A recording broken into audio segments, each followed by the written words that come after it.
going to be looking at the review tab in this video, which is just placed in between the mailings and the view tabs at the top of your Word application.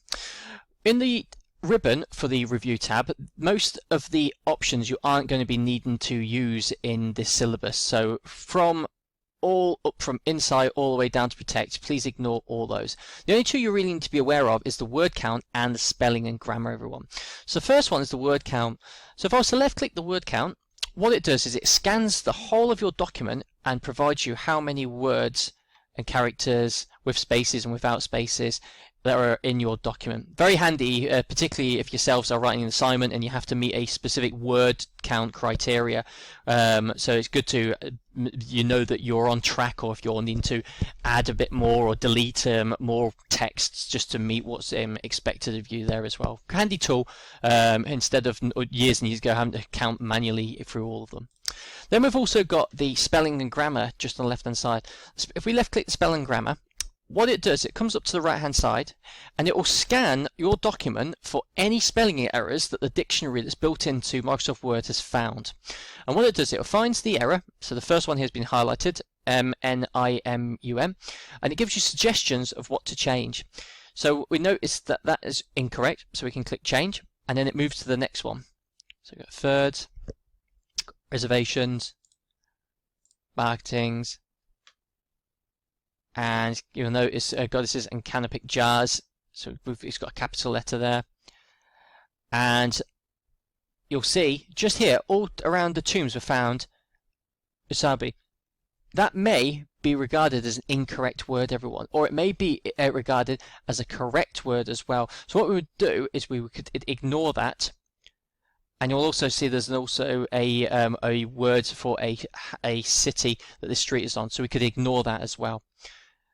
And it still continues through, so you'll go change, and you go to change, and then finally, once it's identified and it's looked at any anomalies in the document, once it's been confirmed it's been corrected or it's been ignored, you'll get a prompt saying spelling and grammar is complete.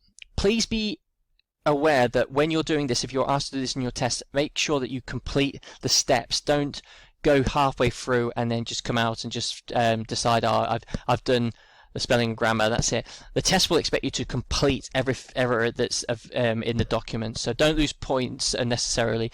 Make sure that you do finish off the steps. It's quite a straightforward process to do, but just be aware of that. Okay, so we click OK, it's done. But as we pointed out before, there may be a word that you know that is correct, but the Word application's dictionary still bring it up as incorrect. So for instance, I could say software just there is another abbreviation to something else, and it's pointed it as a incorrect word because the red line's underneath. What I can do is I can right click and I can add it to the dictionary. Really straightforward, right click, add to the dictionary, and then next time the spelling and grammar comes up, it won't find it.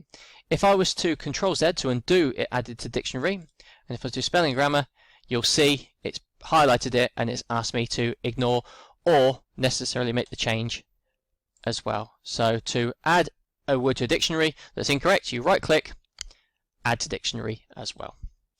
And the first thing we're going to look at is the view tab options. So just next to review, so we click view.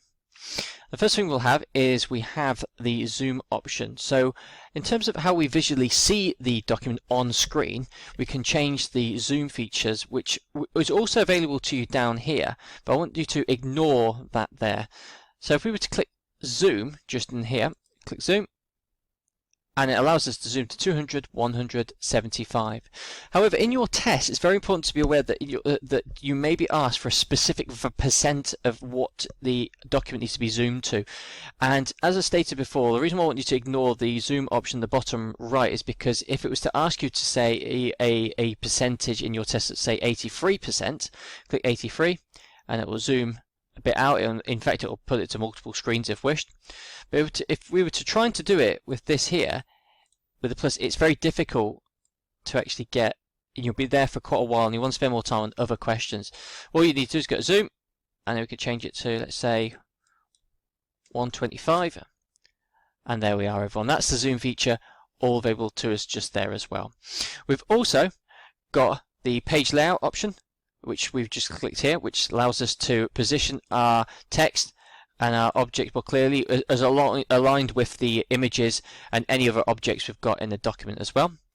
We also have the read mode, which will limit the options available to us at the top, so there's no editing options in particular, and we can go left to right to changing what we need to do to see a specific page. Then we also click the edit document option, which takes us back to the print layout which we were in previously. And then what we can also do is we can click the outline option just here. Click outline, and what it does, it displays our text, our paragraphs and tables as points just here, so that we can easily edit text without worrying about positioning and layout features with images or even smart art objects as well. So it's something to be aware of. Got that. And to close the outline view, you can click the X, close outline view, and just be aware that when you are in your test that it's asking for quick editing, you can also use the outline just to be assured that there's that option there as well. You may have seen previously in the video when we were doing the tab demonstration in the second video, we were also showing you how it was aligned, the tabs were to the ruler. It's really straightforward to bring up the ruler onto your Word application. So you go once again to the View tab, and then just to where the Show section is, you can left click Ruler, and there we are, have the ruler available to you. And on the grey areas it shows you your left and right margins, and any tab marks that have been inserted into the document will also show there as well, which is really good feature, and also to always have it enabled as well. Just coming outside of the view, just a few little tips navigating with your text, which is really quite good. So if we were using any of these texts just here, so you see you've got a word as view and you've got tab there. If I wanted to get to the tab word just to the right, I would normally left click just before it or after it, or I would use my arrow keys on my keyboard to go to it. However, if you were to hold Control and right with your key, it'll automatically take you to the next word, which is a really good feature to quickly, and allows you to edit without pressing your arrow key as multiple times, because it can get quite tedious when you're doing that as well. Another good feature is if you were to hold the Control button and press G on your keyboard, we also have the Go To feature, which is really handy if you have a document of quite a large volume of pages and text, and you want it to go to a specific page. So if I wanted to go to page, let's say page 2, I can click Go To, and it'll automatically take me to page 2, which is going through that point there as well. So you've got the top, that bit there, which is really handy. So Go To, so Control G, let's go back to page 9. And it'll start right at page 9 where we were just at that point there as well. So it's a really good option to use too. Next tab we're going to be looking at is the Layout tab. So if we just go in between Design and References, once again we're not using Design References in this syllabus, so we're going to click Layout. And what we have is we have a whole set of options just here in the paragraph section and the page setup section just there.